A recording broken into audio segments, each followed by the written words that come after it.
are, yeah, your pain's real, man. I get it. Your pain is real. Don't ignore the reality.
Getting really worked up. What can you do about it? You're born a certain way. What can you do about it? You accept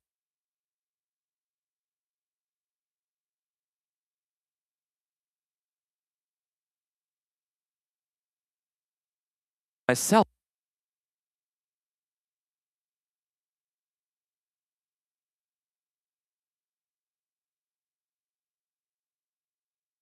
that I could accept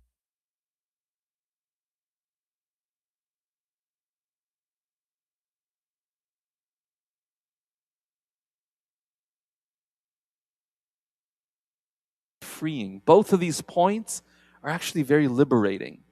Now, I want to turn to a verse in the Quran. Allah subhanahu wa ta'ala says something extremely profound. And I would like for you guys to note this down. Even if you're not taking notes, for your own sake, make a note of this verse.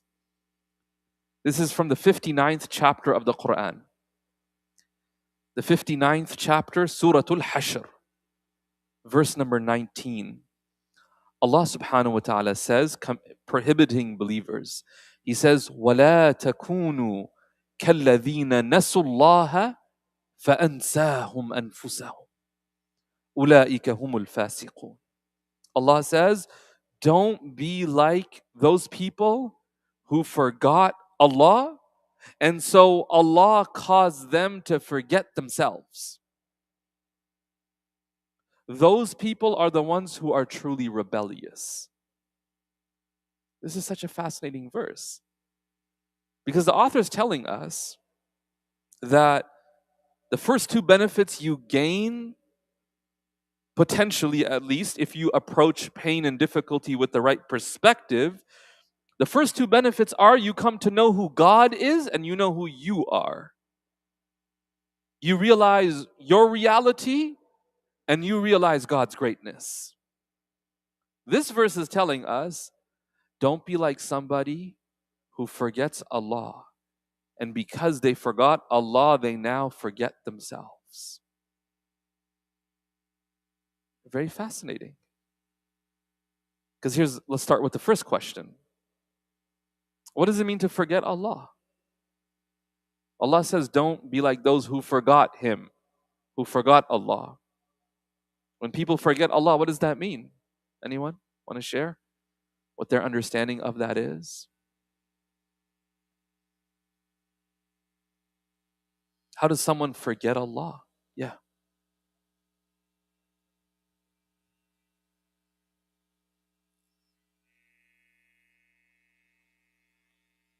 Yeah, we neglect His His commands and His laws. We're not consciously aware of Him. We're not remembering Him, as you said. Yeah,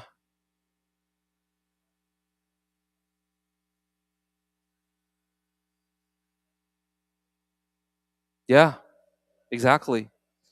God does not play a role in my life. I'm just operating on my own terms without any awareness of God. We're taught to make dhikr, right? Dhikr literally means remembrance. The whole idea behind dhikr is that you make sure you're not in a state of forgetfulness. You literally are remembering God. And we have to do that because we forget. Because we forget Him. We forget that He's watching us. We forget that He expects certain things from us. Yeah,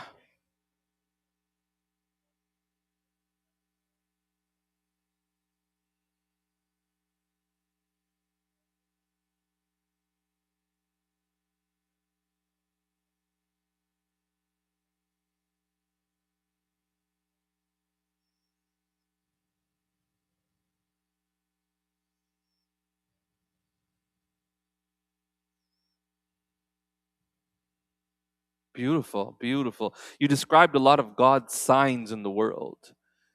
And by missing the signs and not noticing those signs, you miss the Creator to whom the signs point to. And so that's one way of forgetting God is by forgetting His signs that exist all around us in the form of beauty and goodness, as you mentioned. Beautiful. Yeah.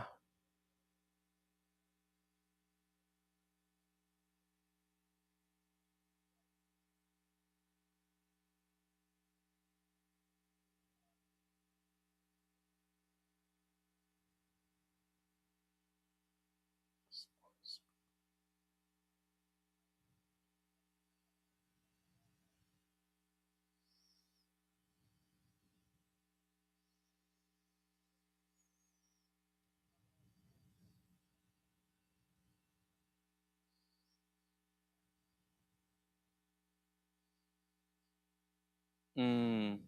When you remember Allah, then it really informs your own behavior. It informs your reactions to things that happen to you. Beautiful. Yes. And when you forget, then you're not informed by that guidance and revelation. Absolutely. One way that I think we can think about what it means to forget Allah, right, and we're going to tie this all back to what the author is saying. One way we can think about this is as a society, we've forgotten about Allah. It's not the default way of thinking about life, which is what you mentioned, right? That we operate almost with God as an afterthought, right? It's not something that comes to mind consciously. And I don't think some of us realize the extent to which this is a lived reality for us. It just seems second nature. Have you ever met someone from the East who was born and raised in the East in a society permeated with God's name, where adhan was on the loudspeaker? The name of Allah was in everyday conversations, whether at home, at the masjid, or at work, because everybody was Muslim. Their way of even interpreting events is always very spiritual, right? So they're always thinking about like قدر الله وما شاء فعل. Have you صلي على النبي? There's a dispute breaks out, and everyone's just like صلي على النبي. Like everyone say the send salawat upon the Prophet Muhammad sallallahu alaihi wasallam. You get what I'm talking about? Their lens on life is so naturally spiritual. And so when they just utter like a very simple statement, which is everyday statement and like an everyday statement for them, to you you're like, whoa, I never thought about looking at the situation from that perspective. Because for us, and this is where we start to get into the impact of secularism on our psyche, is we think uh in very vertically squashed kind of terms. There's no transcendence to our perspectives. All we see is the here and now and the dunya. Do you get it? There's no spiritual kind of dimension to our living and our existence. Someone gets sick, The thought of Allah as a Shafi is like an afterthought. The first thought is Tylenol, right? The first thought is, did you drink enough water? The first thought is, what did you have for lunch? Right? You understand? Like Allah becomes the afterthought. This is a form of forgetting Allah. And Nietzsche pointed this out with his parable of the madman. Those of you who've read Nietzsche and read specifically the gay science, it's called. Right? Gay here in the term, the old classic term of happy. Right? And there he gives the parable of the madman who runs into the marketplace saying, "Where's God?" And everybody, a lot of people in the marketplace who were standing there did not believe in God. They were atheists. And so they're mocking this madman. And he essentially makes the claim that we've killed him. And he says, how is it possible that we've done this? We have erased the horizon. We no longer have an anchor. We cannot tell up from down and right from left. What's he essentially saying? Now, without God as the moral compass, it all really just becomes relative. Because you don't have anything to anchor your morality and your worldview in. You don't have a transcendent ideal or guidance to kind of help you make sense of life. So all you're left with is the world. It's just profanity, nothing sacred anymore. Does this make sense? It's a very secular lens. Muslims, I think we don't understand this until one day you're trying to like console a non-Muslim friend. You ever had that? Try to console a non-Muslim friend who's lost somebody. What do you say to them? You can't even talk about the hereafter. You can't talk about Jannah. You can't talk about God's wisdom. You can't talk about the Prophet ﷺ losing his children. What even do you say? Even they're in a better place. Number one, you don't even believe that if they're not Muslim, one. But two, do they even believe in a better place? What do you even say? So you start to realize, oh, we don't even have language here at this point. Because you can't appeal to the transcendental. You have to stay with the world, right? The material, physical world around you. That's what Nietzsche was saying. We're just going to be here now. And how do you even make meaning out of all of this? Nietzsche is a very depressing philosopher to read, which is why I don't encourage people to read him. But in terms of his analysis of the direction in which Western civilization was going, very accurate, man. Very accurate. But it leads to nihilism, as he said. You don't have any source of making meaning. Like, we don't realize what a blessing it is, right, to have these spiritual teachings and lessons that we draw upon as life proceeds for us. So we live in a very secular world, psychologically speaking. And so as a result of that, God really only becomes the last resort for people. The last resort. You turn to God after everything else has failed. But that's a form of forgetting God. Right? Even when the doctors throw in the towel, say, hey, we can't do anything for the patient, they're not responding to our treatment, only God can help them now. But now we turn to God. That's kind of the norm for a lot of people. When the medicine's not working, okay, did you say Bismillah? Like now, right? You search the whole house, can't find the key, then you're like, wait, let's recite some salawat. Now you're going to recite salawat, not from the first moment you forgot. Do you get what I'm saying? So God is an afterthought. And that's a form of forgetting God. One other real, I think, serious way that we forget God as a society is really on no line of any page of any textbook that we study are there answers or even explorations of the bigger questions in life. I think this is a real tragedy. That we go through education for 12 years and never once is there a discussion about What's the purpose of life? We don't talk about it. In our friend circles, we don't talk about this. It's considered a really philosophical question.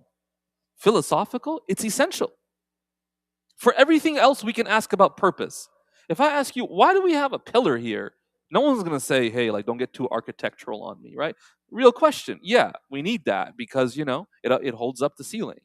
Valid question. If I see something different about you, hey, why do you do that? You give me an explanation. But God forbid we should ask, what's the purpose of a human being? Isn't that so strange? That should be considered extremely strange that we will talk about, right, the Pythagorean theorem. That's important to talk about. Because, we're doing that on a daily basis. We're looking at triangles and, no, we're not. But still we learn that. But to teach a young child, or at least prompt them to start asking, what's the purpose of life? No. And if you don't ask yourself, what's the purpose of life? Why am I here? Where am I going? How would you ever discover God? Because God is not relevant then to you in your life. What's relevant is that you get a job and make money. And that's where a lot of people have midlife crises. Because finally, after you get a job and you get the house and you have the family and all of it's in place, you've jumped through all the hoops, you stand there at the crossroads saying, surely there must be more. And now you start to ask all the big questions. The problem lies in when the answers to those questions that you discover challenge the life that you've already built. Because now what do? You start to wholesale start making changes in your life? That's not comfortable. That's why it was always a sign of, developed and wise civilizations that they would bring up their young children learning and asking these questions. And so that's one way that we also forget about God. We're not trained to ask these questions. To the point, it's very hard to have conversations. Like I've had people come in my office and they question a lot of things, but they don't question their assumptions that they make about those things. So they come to me assuming I think about things the same way they do. So they say, it's terrible that this is the case, X, Y, Z. And I'm like, really? Is X, Y, Z so terrible? Is it? They say, of course it is. Come on, you know that. I'm like, no, I'm not sure if I agree with you. What makes it so terrible? Oh, come on, that's just so obvious. Is it? No, I need you to explain to me why you feel X, Y, Z is so terrible. And they've never questioned why it's terrible. It's just self-evident to them. But that's an ignorance of those foundational questions of what makes something good, what makes something evil. And thus we forget God. Because we never ask, why am I here? What's the point of living at all? Why not just end it all? I mean, that's what later philosophers like Camus and others wrote. They said the question is not why live, the question is why not just end it all? And you'll find people today struggling with life. They get to that conclusion as well. Why not? It's the condition. When I've mentioned this to you guys before, show of hands, how many of you feel that it is a real small minority of people that you meet in life where you find that they're just doing really well psychologically? How many of you feel that that's an accurate assessment? It's like a real small number of people. When you meet them, they just seem to be doing really well psychologically. Anybody agree with that statement? Or do you guys feel like, no, a majority of people are doing pretty well psychologically? So show of hands, because we're getting hands. I don't know what your hands are up for. So how many of you feel it's a minority of people that are just doing really well psychologically? I mean, that's a sign. There's something in the water. Right? This is what Gabor Mate calls a toxic culture. When all the bacteria are suffering within, you got to start looking at the culture within which the bacteria live to say there's something toxic about this whole thing.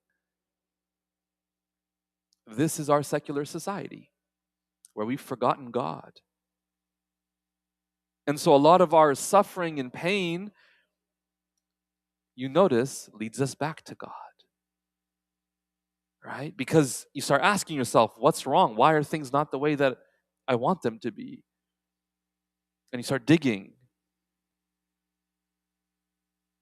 One of the ways that our lack of remembrance of God and our forgetfulness of God, one of the ways that manifests is that we love things other than Allah in ways that we ought to love Allah. Allah subhanahu wa ta'ala says this in the Quran. وَمِنَ النَّاسِ مَنْ يَتَّخِذُ مِن دُونِ اللَّهِ أَنْدَادًا يُحِبُّونَهُمْ كَحُبِّ اللَّهِ. There are people who take things other than Allah. They take them as deities, as gods. And they love them as they ought to love Allah. Now, all of us here probably will say, I don't do that, Shaykh. I only believe in one God. No, what do you love? One form of forgetting God is to constantly remember other things. Right? What you think about, what you are attached to, says something about your loyalties. Imagine someone tells their spouse, I love you, but I'm always thinking about the neighbor. You say, no, that's not how that works. The fact that you're always thinking about them says something about how you feel about me. Our claims that we love God, but 24 hours a day is spent thinking about other than God. What does that say about our relationship with God? We forget God. We turn away from Him. And yet we still expect God to do what we want Him to do. We forget our relationship with Him. And then our relationship turns transactional. What does that look like? It's a form of forgetting God as well, where I don't think about Him until I have a problem. And no one wants to be that friend to anybody who's only thought of when a problem arises. Right? Where you get the phone call and you go, what do they want now? Right? And then you pick up. Or you don't. Or you say, you know what? I know what they want. They want some help, so I'm not going to pick up. That's how we are with Allah sometimes. And as a result, right, that's a form of forgetting Allah. But even then, you know what's so interesting is even then, Allah subhanahu wa ta'ala is willing to accept someone back. Allah is still willing to accept someone back. See, we're not sometimes like that, right? When we find out someone only calls us when they need help, we stop picking up. Allah is willing to respond and answer to someone who only turns to Him when they need help. Why? Because maybe the first time they turn to Him looking for help, after He helps them, they turn away again. But sometimes it takes hurt after hurt for them to realize, wow, my Lord has been good to me. Every time I turn to Him, He's been there for me. He's the one who has gotten me out of this. Sometimes that's how some people are. For them to realize how much Allah loves them. And God is willing to accept people back, even if it's through pain. That's why the path back to God, we have to be really careful not to shut it on people claiming they're insincere. I have seen people do this. You know, someone's going through a rough patch, and you start seeing them in the masjid more. Like, I've heard people pass comments that, oh, they must be going through something really tough. Like, nowadays we're seeing them a lot. It's like, don't be so pessimistic. Don't question their sincerity. Because you don't know if this is the beginning of their sincere, deep relationship with Allah. I've even seen this with people who convert, by the way. I've seen people, they converted to Islam, and like the next day they got married. Most people, when they see that, they go, what? Man, they just converted to get married. I have seen such people go on to be sincere believers. Sincere believers. Now, I'm not saying there are not people who only marry for the sake of, or who only convert for the sake of marriage and after that never take the religion seriously. I've seen that as well. But we need to be really careful not to just label someone and go, yeah, they're not sincere. The ways that Allah brings people back to Him, sometimes it's through pain, and sometimes it's through the love of somebody else. They love this person so much, they convert for them, and that's the beginning of their journey with Allah. I've seen it. And so we need not, I need to be careful uh, before judging people for their intentions and for, the first step that they're taking back to Allah subhanahu wa ta'ala. Now, we've talked about what it means to forget Allah. What does it mean that Allah causes someone to forget themselves? Because that's what the verse says. Don't be like those who forget Allah, who forgot Allah. So He caused them to forget themselves. What does that look like? Someone who forgot Allah and now they've forgotten themselves. Yeah.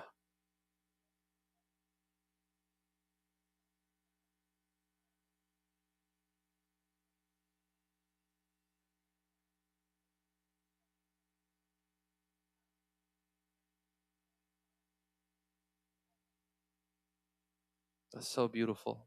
MashaAllah. Jazakallah khair. It never occurred to me what you just said. Like I prepared some stuff, but that's different. No, it's beautiful because how Allah wants us to live is we define ourselves by how He judges us. So at every moment we're asking ourselves, Ya Allah, what do you want from me? Ya Allah, are you pleased with me? Ya Allah, am I doing good? Am I doing bad? When we forget Allah and we're not focused on His gaze upon us, it's very easy to sink into focusing on the gazes of the people around us. And so now all we're doing is trying to make them happy, trying to gain their validation and approval. And in doing that, we have no idea who we are. We don't know what we want. We don't know what we should be doing. We're constantly outsourcing our decisions and decision making. And that's because we never focused on the right gaze, which was Allah's. We're focused on people's perception. It's a form of slavery. And it's not just slavery to one being, it's slavery to many masters. That's what Allah talks about in the Quran, by the way. Allah Ta'ala says, is it better to be a servant to one Lord or to many masters? For the one who cares what God thinks, all they do is wake up in the morning and say, Ya Allah, are you happy with me? Are you pleased with me? And if He is, alhamdulillah. And if He's not, let me try to work on that. But for the person who is a slave to everybody, who takes everybody as their master, are you happy with me? Are you happy? Are you happy? Are you happy? And every moment is lived thinking, are you happy with me? Are you? It's exhausting because people differ. So you're like, I'm happy with you, and they're like, I hate you. I'm like, oh no, okay, I gotta fix this over here. Let me make you happy. And now you're like, no, now? Oh, we're not cool. I'm like, this is exhausting. Make my parents happy, my friends think I'm backwards. Make my friends happy, my parents are like, what's wrong with you? Right? Make both of them happy, I'm miserable. I can't win, right? Allah says, free yourself from such a miserable state of slavery by just becoming my slave. Allah's servitude, Allah's slavery is the only slavery that frees you. Every other form of slavery will make your life miserable because it's just another human being who's contending with another human being, and everyone's contending, and you're just trying to make them all happy. That's one way that we end up forgetting ourselves. Anyone else want to share what that looks like? Forgetting yourself because you forgot Allah. Go ahead.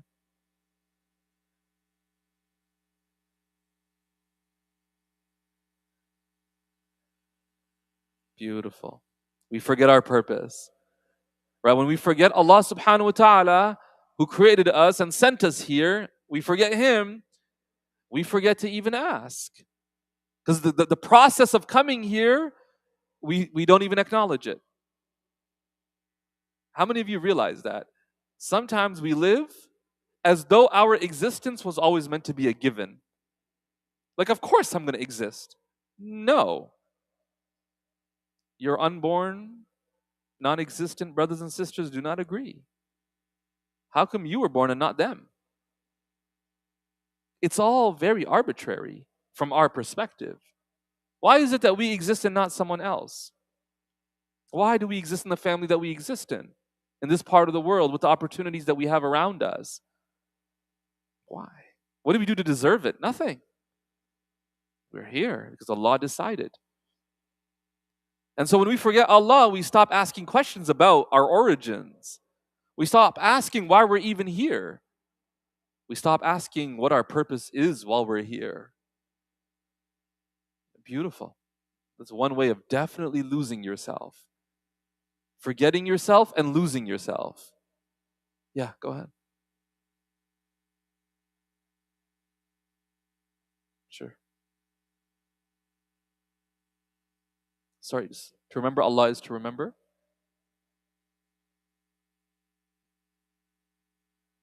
Right.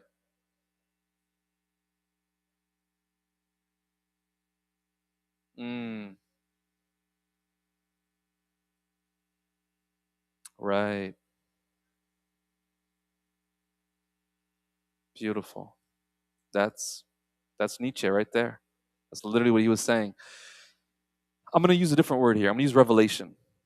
When you forget God, you no longer now have access to his revelation. His revelation is guidance. If you don't have guidance, divine guidance, guiding your life, you're going to navigate your way through life based on, like you said, feelings and what just seems right and what feels right, which is actually what you have been conditioned to believe by your culture to a large extent. Have we recognized that? I think a lot of people, we feel like we're like immune to the influences of our culture or something. Have you ever thought about like something as simple as sports preferences? That's conditioned. Someone's like, no, no, no, Sheikh, like I actually just like basketball. No, there's a reason why a great number of people in this country like hockey and basketball versus in South Asia where they love cricket. That's not by accident. And that's not just kids growing up, with a natural inclination to the local sport. That's conditioning. Something as simple as, and even foods. Like there are certain cuisines around the world, I don't know how they eat it. Right? When I see them eating some of the foods they eat, they're very coastal people. Like they eat like octopus and they eat like crabs and a lot of interesting stuff. I look at that, I'm like, I don't know, it could never be me. Right? Could never be me. But that's cultural conditioning. I'm gonna claim it's just my appetite and my taste buds and stuff. No, you're conditioned. We are conditioned to like what we like. Mimetic desire. We like what people around us like, which we think will make us likable. We weren't born thinking Ferrari was a great car. We were conditioned to believe that. Many of us still believe that, and we know nothing about a Ferrari. We know very little about it. But we're like, no, no, but we know it's a really good car. Why? Because everyone says it's a good car. And around us, everyone wants one, so I want one too. If we start to realize the extent to which we're conditioned to feel certain things are right or good or valuable, we'll start to realize that when I say, like, I feel this is correct, that's just usually a reflection of the cultural values. And that's going to differ from culture to culture. So then you don't really have any anchoring to what you feel. That's why travel is so profound. When I was growing up, I would hear people say, I'm traveling the world to find myself. When I was younger, I used to think that was insanity. Like that statement seemed like a contradiction. You're gonna go around the world to random places you've never been to find yourself? But subhanAllah, one of the ways that you find yourself is you challenge all the things that you thought were normal. Right? See, many of us here have the privilege of maybe our parents were either born or at least are connected to a different country. So we got to go there, right? Many of us. And so we got to witness that culture, compare it to culture here in Canada and go like, oh, okay, these are differences. You ever seen somebody who's just like born, raised Canada, parents never were like also identified as just being from Canada. So they don't really have a country that they associate themselves with immediately. At least they might say like Irish origins or something, but like they don't have any family in Ireland or anything. You ever seen them travel the world? It is like life changing because they're like, oh my god, people sit on the floor and eat. You're like, what? Right? They see the washrooms. They're like, this is crazy. They discovered bidets. They're like, how do you guys do that? And they come back and they start questioning. They're like, wait, actually, they were onto something with those bidets. I don't feel so good anymore, right? Just toilet paper. They start to like really notice differences in culture. And it has them actually critically start thinking about their own, what they thought was normal. Travel brings you face to face with other ways of being. And if all you know is, as you mentioned, whatever feels right to you, when you go somewhere else and it feels right to them, you have to start asking yourself, who's right? How do you navigate that? It just can't all be we all just feel different things and it's all right. And so when you forget God and you forget his guidance, you don't have a way to navigate the world. And so everyone just ends up navigating it in their own way. And along the way, people make a lot of mistakes. And usually it's pain that brings them back. Because pain is a blessing. Because it often tells us when something's wrong. I gave this example last class. That thank God we have, nerves in our bodies that tell us when something's painful. Because if they didn't, we would actually suffer major injuries with no warning. Right? There would be no like, oh, I start to feel some pain like limping or a little kind of something in my back. It would just be everything normal, normal, normal, boom, tragedy. Normal, normal, normal, injury. Right? We start to get little hints of, oh no, okay, I'm feeling like a headache. Oh, maybe I haven't drunk water. Right? It's not just straight collapse from dehydration. Thank God. Pain, if we start to see it as a messenger, we'll start listening to the messages. Imam al-Ghazali, he says in his Alchemy of Happiness, I want to read this quote to you. He says, وَلَيْسَ شَيْءٌ أَقْرَبَ إِلَيْكَ مِن نَفْسِكَ. He says, in life, there's nothing closer to you than you. This is why like sometimes I say that quote, I share that quote with you, which is, in life, the only person that will be with you all the time is you. So make sure you're in good company. The only person that will be with you all the time is you. Everybody else will say goodbye to you at the end of the night, when they go to their room and you're alone in your room now. If you share a room with a sibling, they're in their bed sleeping, you're in your bed sleeping. The only person you're going to be with all the time is you. So make sure you're in good company. Make sure you know who you're with. And some of us feel like strangers to ourselves. He says, there's nothing closer to you than you. So if you don't know yourself, how can you know anything else? He goes on to say, فَالْوَاجِبُ عَلَيْكَ أَن تَعْرِفَ نَفْسَكَ بِالْحَقِيقَةِ. It's necessary that you seek out the truth about yourself. You must start asking, what sort of thing are you? Where did you come from? Where are you going? Why have you come to this stopping place? For what purpose were you created? In what lies your happiness? In what lies your misery? These are questions to ask, he says. Because he says, if you don't know anything about yourself, what is it really that you'll know about the world? What will you know about your relationships? A lot of times we come face to face with ourselves, whether we like it or not, in relationships. Because imagine, if every relationship is falling apart, there's something going on here. I need to ask myself, why is this? Is there something going on with me? And so by forgetting God, we forget ourselves. Because God tells us who we are. That's one of the beautiful things about the Quran.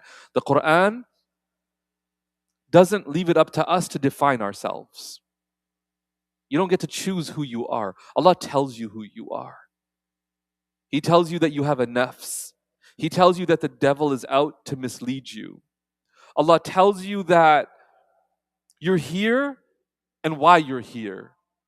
I mean, that's a huge blessing. The Quran doesn't leave this point open. Allah says very clearly, you're here to serve God. And the way you do that is by recognizing your role as a Khalifa on earth. You're a vicegerent of Allah. Meaning what? Allah will not come to help people. That's not how He is. It is the people of God that are expected to help people. That we as humans, when we recognize that our role, then we begin to serve as representatives of God on earth. This is a very powerful point because then you start to understand why so many people are turned away from religion. If you ever met someone who's turned away from religion, very often they're turned away from religion because some people of religion turned them away. Those that were meant to represent God behaved in ways and treated them in ways that pushed them away. And the flip side is very true. One of the most powerful ways to bring people close back to God, bring them back closer to God, is when the people of God uphold that role and responsibility. And they treat others with love and compassion. Those qualities that God tells us He has, of Ar-Rahman, Ar-Rahim, Rahmah, of Al-Wadud, of Mawadda, of Al-Jamil, of beauty. When the people of God manifest that, it is one of the most powerful invitations to God. And we haven't realized that. We sometimes think our duty is just to tell people about Allah, not realizing people are looking at us as representatives of Him. Okay, you say like you're a religious person. What's religion done for you? Meanwhile, you're miserable and you hate everybody around you and you're constantly like, making yourself the victim. But then you're like, yeah, you should believe in Islam. People are like, I'm good because I see what it's done for you. We don't realize our role. There are people I've heard who've been to Turkey and accepted Islam. Non-Muslims travel to Turkey, walk through the masajid, see the civilization that religious values of Islam built and said, Ashhadu an la ilaha illallah. Ashhadu anna Muhammadan Rasulullah. That's the power of beauty. Right? But when we forget God, we forget ourselves. We don't know why we're here. We don't know our role on earth. A lot of parents, they put a lot of pressure on themselves to raise perfect Muslims. No. Most people who go up to be good Muslims grow up to be good Muslims usually despite the parenting mistakes. It's not because their parents were perfect Muslims. But often it's that these children looked at their parents and were like, wow, my parents live beautiful lives because of Islam. They're not perfect, but like, mashallah, they love each other. They're compassionate towards each other. They're compassionate towards us. And this is all the fruits of Islam. That whenever my parents talk about the good in their lives, they always attribute it to Islam. Which means I'm enjoying all this good because of this religion. There must be something in it. But think about when parents talk about Islam, but they're miserable. They parallel exist, right? There's no emotional connection between them. They're very bitter and harsh towards their children. But meanwhile, make sure you pray. The child's like, yeah, I don't know what Islam did for you. It probably won't do much for me. I'm good. Right? People at the club, they look like they're having way more fun than y'all. And I'm going to go where there's fun. Does that make sense? So you start to realize that when you forget Allah, you forget your role in life. Because that's another idea. If you understand who Allah is and what He expects of you, you don't behave just how you want. Like I don't get to treat people how I feel like treating them. I'm accountable to Allah. And then even leadership is not a privilege then. Because typically if you're a leader, no one can question you. You are the leader. But the one who has leadership, understanding Allah will question me about my leadership, they realize, man, this is not a privilege. This is a responsibility. They don't take advantage of that position. They're very mindful of how they treat those that they're responsible for. It's a very different mindset when you keep Allah in mind. Okay, the author is saying that pain will lead us back to God, and ultimately pain will lead us back to ourselves, because that's what he says in number 2. He says, مَعْرِفَةُ ذِلَّةِ الْعُبُودِيَّ وَكَسْرِهَا. You realize how feeble and humble of a servant you are. How does pain lead us back to God? See, a lot of us, we build up illusions and masks. We construct these large facades that we sell to the world about who we are and who we want people to believe we are and what my life is. And pain often brings that all crumbling down, right? We tell everybody that we're this, we're that. And then something doesn't go right, something falls apart, and we realize I was just fronting the whole time. Isn't it?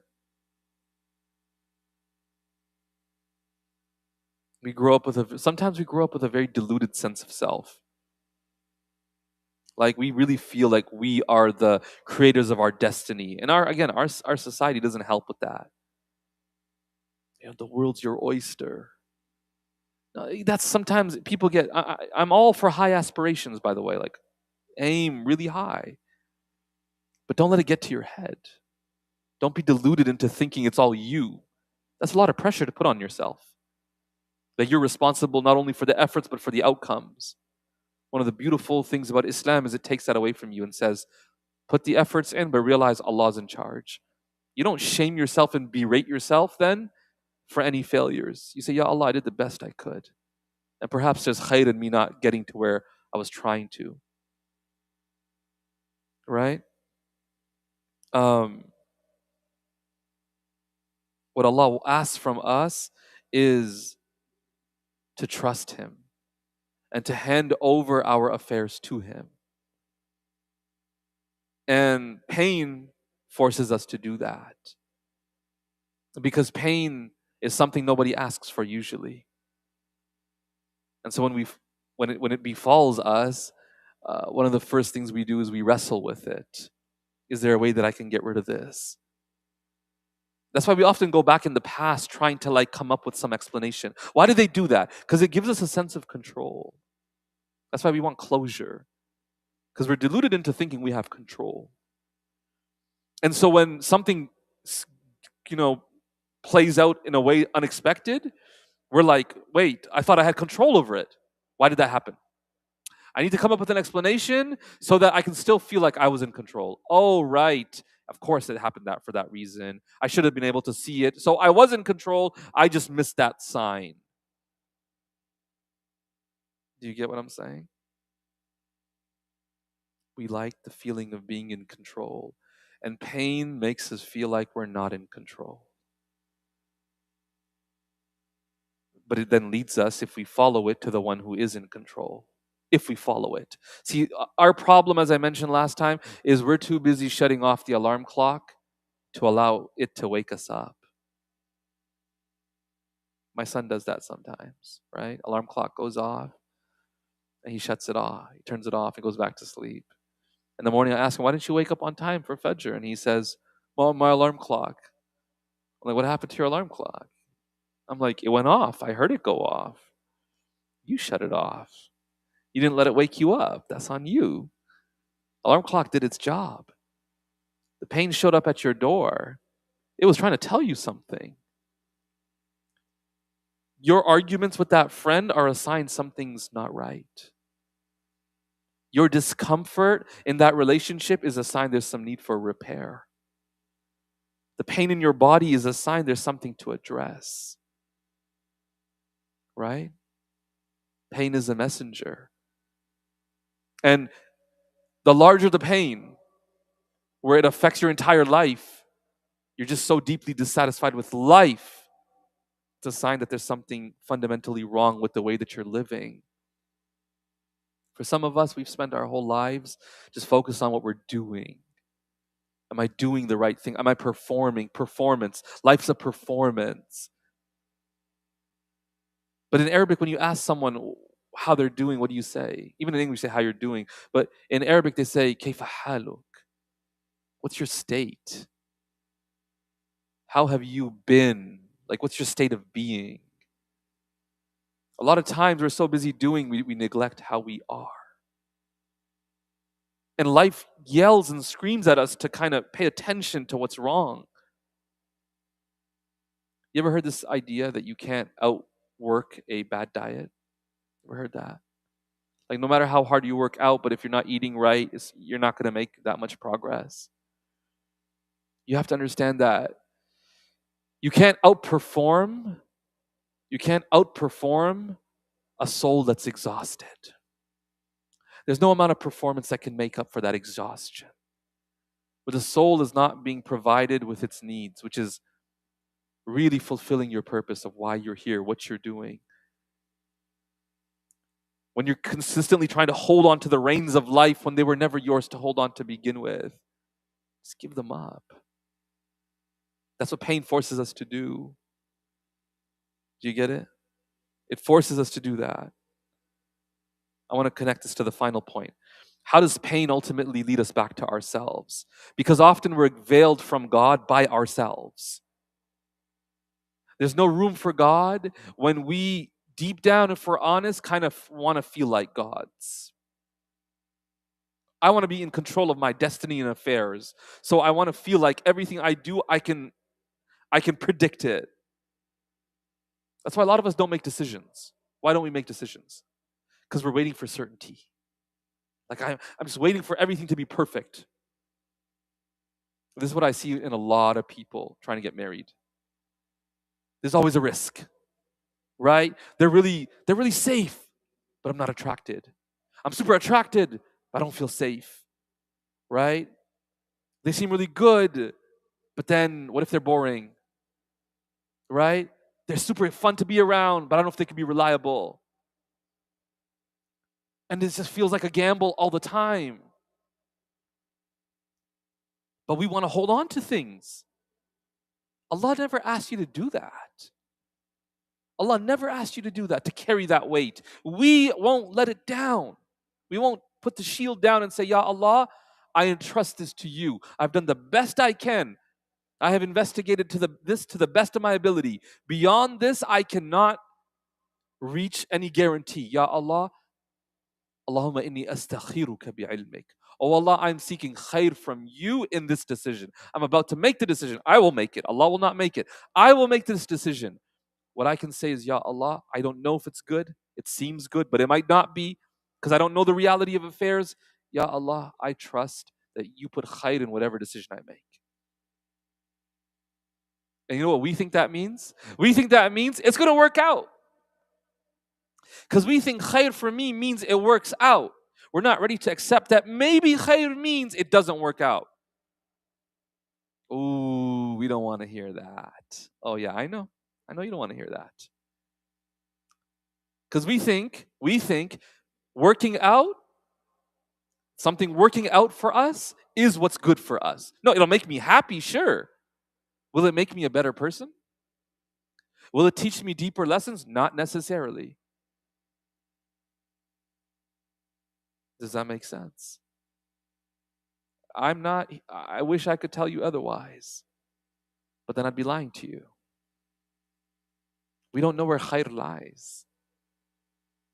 That's why people, they do istikhara, it doesn't play out the way they want it to play out, and they go, what's the istikhara in that? What khair is this? Because they equated khair to getting the outcome that they want it to be. You asked for khair. You never asked Allah to make it play out the way you wanted it to play out. That's not what Allah promised. That's not what necessarily is khair. That's the reality. So sometimes we think istikhara will give me the guarantee. We sneak in these types of bargains with God. We do it. Ya Allah, I don't have a guarantee, but I'm going to make istikhara, and my istikhara will be the guarantee that this is the right decision. No, that's not how that works. Istikhara is just talabul khair. Ya Allah, I'm seeking goodness in whatever my decision is that I make. And if not, turn me away. But I could still go in there and I could still mess it up myself. I could do that. I could mess it up. Or I could go in there and it might not work out. And there could be khayr in that. We cannot imagine. Our pain sometimes will not allow us to imagine that there could be khayr in this not working out.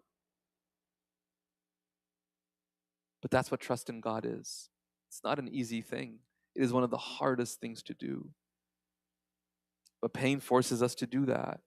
See, so we're veiled from God because because only God can give guarantees. We try to find those guarantees in our human capacity, not accepting I'm a human, I cannot reach guarantees.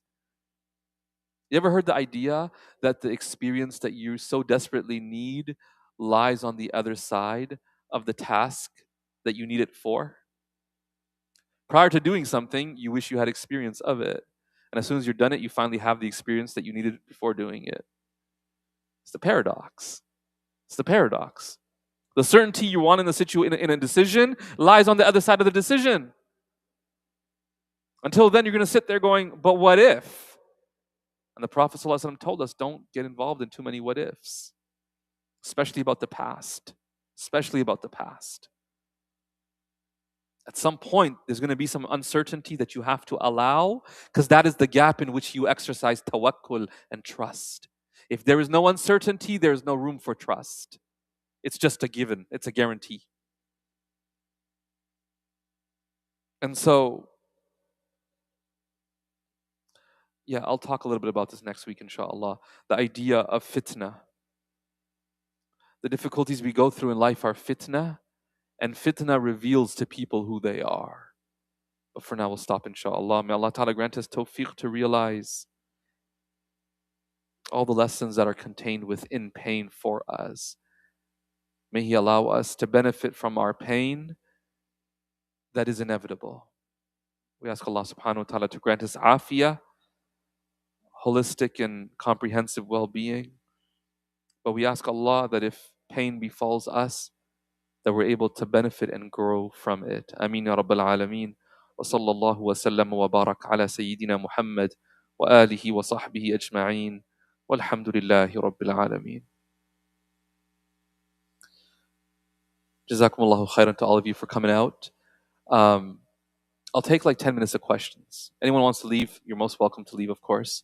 Anyone have any questions that I can try to answer if you'd like? Go ahead. Bismillah. Again, you don't have to have questions either.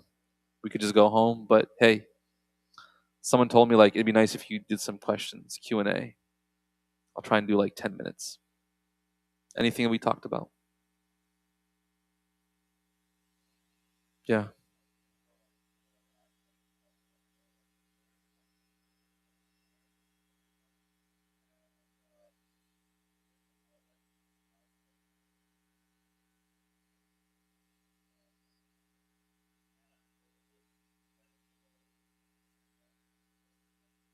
Yeah.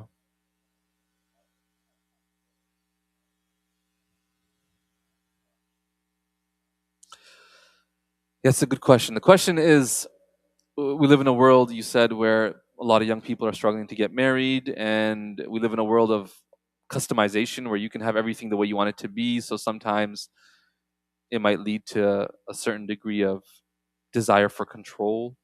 It's hard to give up that. So, what are some practical ways that one could give up that? One, it's hard to say exactly, but one point I'll make here, and it's very easy to say, I know, hard to internalize, because our cultures have played a major role in really putting so much value and emphasis on marriage and marital status that it feels like one of the biggest gambles in life ever. When people make marriage everything. And they feel like if it doesn't work out, my life's over. And there's a lot of stigma around divorce. Because divorce is if it doesn't work.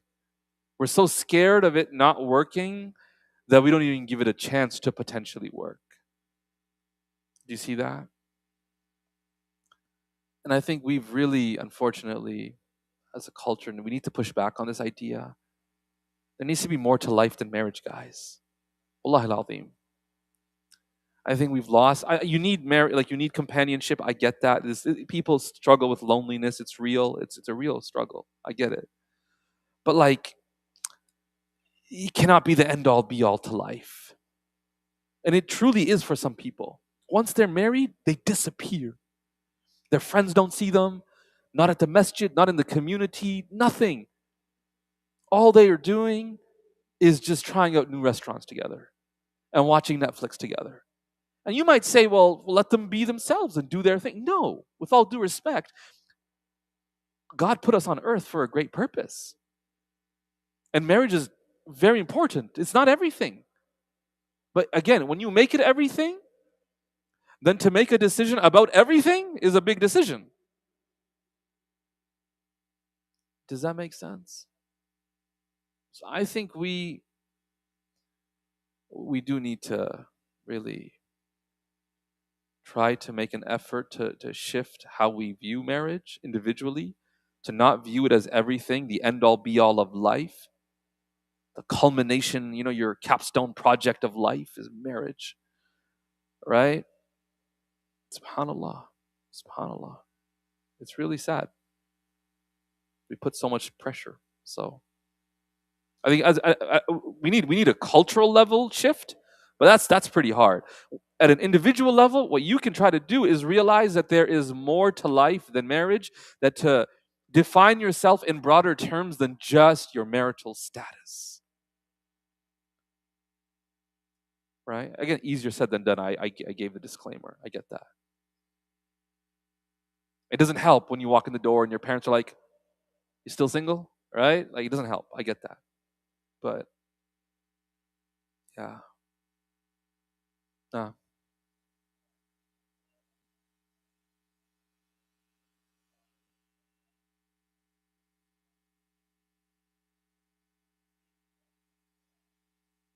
Mhm. Right.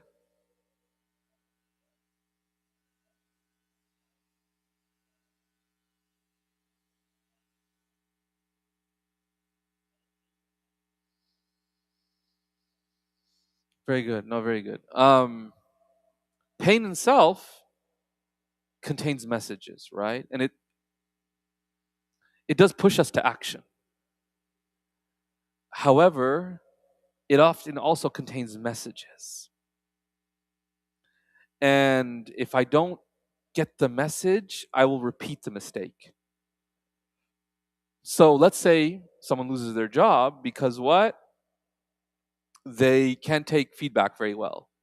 So they shut down and they start to distance themselves when their manager gives them some feedback, and it is really like, bitter. How could you say that? I worked so hard on it. Then they're laid off then eventually. So now they're in so much pain. I'm going to show them, you shouldn't have fired me. I'm going to show you. Let me find another job. So obviously the lack of job and the need to pay bills will push them to go pursue another one. If they go and get another job, it may not fix the problem, because they'll probably get laid off there too when they don't get some feedback and they don't like it. Boom. So like they'll repeat the mistake until they go, wait, this can't just keep happening. Something must be wrong deeper. There must be a deeper problem. Initially, I thought it was just that company, that manager. It's been 5 jobs. What's wrong here? And that's why as soon as something hits us, painful, to yes, what's the next step? But also, what might I learn about myself from this experience? Whether it was, example, getting laid off, or how I react to it. Our reactions tell us so much about ourselves. If we could pause just long enough to notice our reactions, our defensiveness, our insecurities, suddenly our behavior around the house shifts, right? We become very insecure. We become this, that. Well, that says something. Wait, whoa, whoa, whoa. What's going on here? Maybe I'm putting too much of my own self-worth in my job. I don't have any identity beyond my job. Maybe that's what I'm learning from my pain here. So that's what we mean here, right? Emotion is meant to move you. That's why it comes with the word motion in it. It's meant to move you. Healthy emotion moves you in the right direction. Unhealthy emotion paralyzes you, and you're just so overwhelmed that you can't take action. Right? So that's where now the emotion is just it needs to be regulated. So pain contains messages.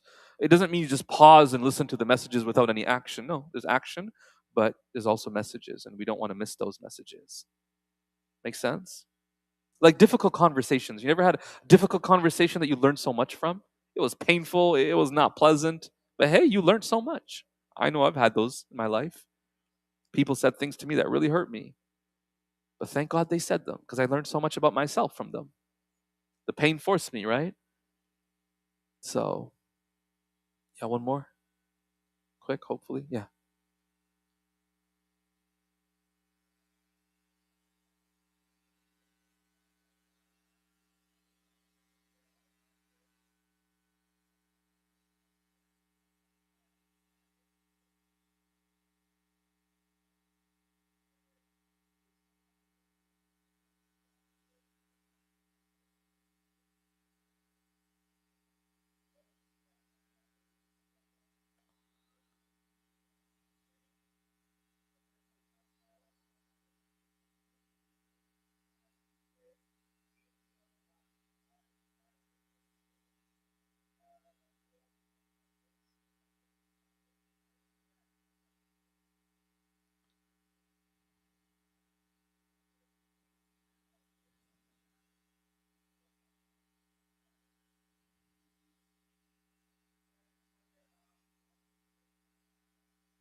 Jazakallah khair. No, was really nice, beautiful. To kind of summarize your question very quickly, you were saying, how can we see good in ourselves and realize that we have something to share with the world? I know there's a lot of layers to like where that question comes from, but kind of that's what I was taking if I summarized it very quickly.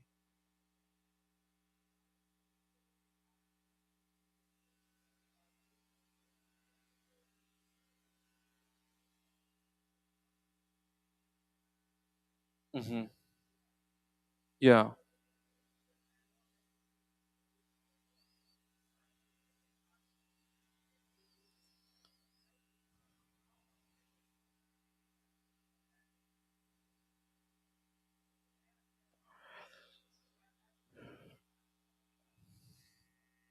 Yeah.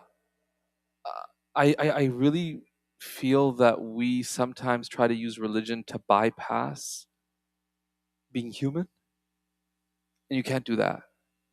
It's not possible. So some of us, or I think all of us, really need someone in our lives to look at us and believe in us. This idea that I know if nobody believes in me, I'll still be able to go and do this. I think that's almost denying human nature. You understand that? I think we want to believe that as long as I know Allah has created me and He is, all wise, all knowing, so He's created me with a purpose and I have something to offer the world, so I'm going to go out and do it. I don't need anyone to tell me that they believe in me and that they see anything in me. I could just do it myself. I think that's a hyper individualistic notion. I think that ignores the reality that human beings are, relational. We do need people around us to believe in us, right? It's a system of asbab at the end of the day. We live in a world of cause and effect that Allah created, and He can, as a miracle or as a way of going against the norm, create someone with such, self-belief that even though everyone around them doesn't believe in them, they believe in themselves somehow. Maybe that is not the norm. And so, even if we don't believe in ourselves, to have someone look at us and say, "Hey, I believe in you. Do you trust me when I say that you can do this? Go forward. You can do this. Trust me." And I think that's such a powerful thing. So, I know it's not the spiritual answer probably you were looking for, but that's what I really believe, that as we spirituality and religion does not give us a way to bypass human dependency that we have.